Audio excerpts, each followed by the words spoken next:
beharreko plan honek ekartzegune da gehien bat exigentzia da handiagoa.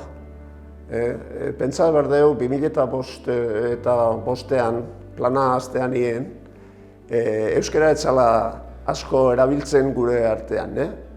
Suposatzen da, 100-tik 20 bakarrik erabiltzen zala, eta momentotan ja badie 75, 100-tik 75 gaudela. Hori nahi du esan, asko aurreratu gehala. Hala ere, eta plan honekin lan asko inberko dugu, eta aurrea jotzeko eta exigentzia hori danak osatzeko aurrean daukegun helburu oso importantea da.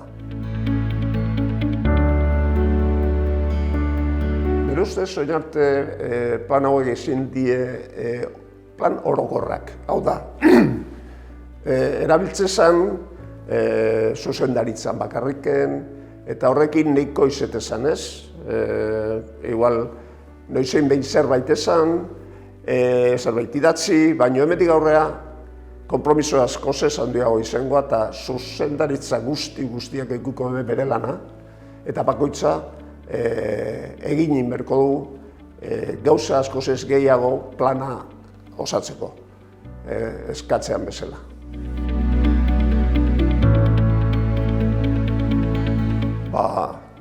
Nire ustez eta dudigabe gure indarra handiena da euskaldun eremu batean gaudela. Datorren jendea, gure paziente, gure klienteak eskatzen dute gu euskaraz erabiltzea, eta gure artean horire oso barrutiken etortzen zaigu zerbaiten da. Beste aldetiken eta ez dut esango txarra izangoan iken, baizik eta, hau da oso handia gehala. Eta handitasun horrek ematen komplejidade handio gure erakunde honek. Baina beste aldetiken, erronbeste jende izen da, barrun badazkeu inder asko. Jende asko euskaldune da, jatorriz euskaldune, beste asko ikasin dute, eta beste askore nire ustez bere barrun sentitzeu euskeraz nahi dula ikastea.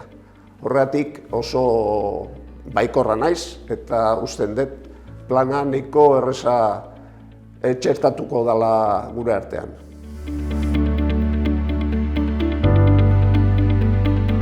Horreko pausoak izango duri gabe jarraipen batzorde nagusia osatzea, eta horrekin batea egingo dona da helburu eta egin beharreko danak zuzendaritza eraman, eta horrekin batea pixkenaka jungoa gudakeun langile guztiei plan hau jungoa txertzatzen gure artien plana eskatzen egun bezala.